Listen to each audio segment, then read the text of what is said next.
காசாவில் நிலவும் கொடிய பஞ்சத்தை போக்க இஸ்ரேல் அரசு உடனடி நடவடிக்கை எடுக்க வேண்டும் என்று பிரிட்டன் உள்ளிட்ட உலக நாடுகள் கோரிக்கை விடுத்துள்ளது. போர் காரணமாக காசாவில் தலைவிரித்தாடும் பஞ்சம் காரணமாக அங்கு வாழும் மக்கள் உணவுப் பொருள் கிடைக்காமல் பசியாலும் பட்டினியாலும் செத்து மடிகின்றனர்.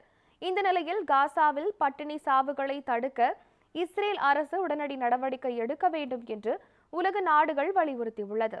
இது தொடர்பாக பிரிட்டன், ஐரோப்பிய ஒன்றியம், கனடா, ஆஸ்திரேலியா மற்றும் ஜப்பான் ஆகிய நாடுகள் வெளியிட்டுள்ள கூட்டறிக்கையில் காசாவில் வாழும் மக்களுக்கு உணவு, மருந்து உள்ளிட்ட உதவிப் பொருட்கள் தடையின்றி கிடைக்க இஸ்ரேல் அரசு நடவடிக்கை எடுக்க வேண்டும் என்று கேட்டுக்கொண்டுள்ளது. உதவி மையங்களில் உணவுக்காக காத்திருக்கும் மக்கள் மீது கொடூர தாக்குதல்கள் நடத்துவதை இஸ்ரேல் ராணுவம் நிறுத்த வேண்டும் என்றும் அந்த நாடுகள் வலியுறுத்தியுள்ளன.